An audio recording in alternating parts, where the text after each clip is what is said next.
Thanks for joining us from the Ohio AgNet Voice You Know with the News You Trust studio, sponsored by BASF, where performance of Veltima fungicide can take your best result even farther.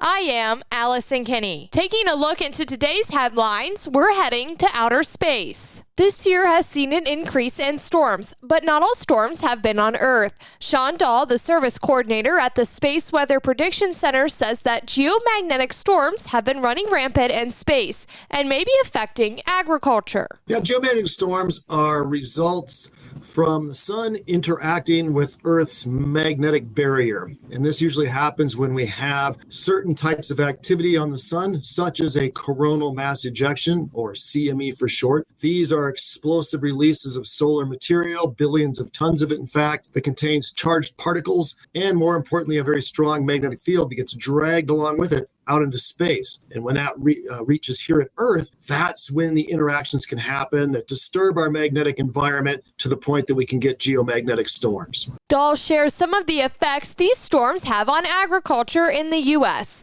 and some insight into the work that they are doing to help mitigate their effects for farmers. So when you have these geomagnetic storms happen, this causes currents of energy to build up on high voltage transmission lines, which can overheat transformers if it's not corrected or accounted for. And as some of this conversation is talking about today, GPS accuracy go out the window with some of the most extreme storms, and in some cases be completely unusable, such as one of the storms last year in May proved quite prolific for the farming industry. In 2024, one of these storms that took place in May caused a $5 million loss in the corn industry alone. Storms last year, the one in May in particular, it became apparent to me pretty quickly that the storm was much so impacting the farming industry in early May, trying to plant seeds, such as my brother-in-law in North Dakota.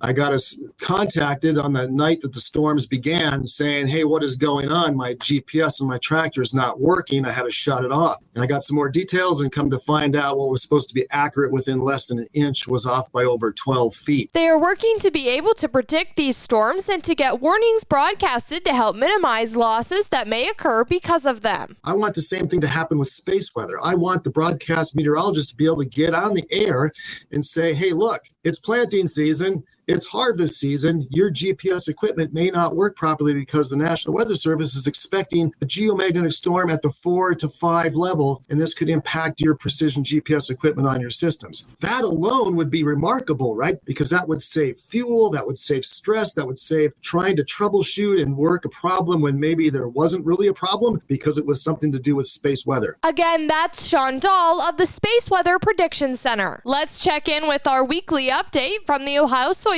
Council and your checkoff dollars at work. Joining me today is Susan Watkins. Susan serves as Secretary of the United Soybean Board and also Chairman of the Demand Action Team. Susan, as we look at creating demand for our products, what are some of the ways USBA is able to help facilitate that? Well, that's where we decided that we, as USB this year, the farmer leaders decided, we have done a very good job of growing our crops, and we've got a very valuable soybean on the market, but we still have to work and create that demand. So we created a new work group this year of exports. About 60% of our production in the U.S. goes into exports. And so we want to keep building that demand and getting the word out that we do have a great sustainable story along with a very valuable soybean that we can offer other countries. Again, my guest today is Susan Watkins. Susan, a soybean grower in Virginia, also currently serving as Secretary of the United Soybean Board and Chair of the Demand Action Team, creating new markets and demand opportunity for U.S. beans. Today's update brought to us by the Ohio Soybean Council and your Soybean Checkoff. Be aware, ticks are there. As you head outdoors, remember to avoid tall grass, wear light-colored full-coverage clothing, and use EPA-registered repellent. Be sure to thoroughly check for ticks after you head in for the day. If you find any ticks, remove them carefully with tweezers and watch for symptoms such as fever, headache, or rash. For more information on ticks and tick bite prevention, head over to ohio.gov/ticks.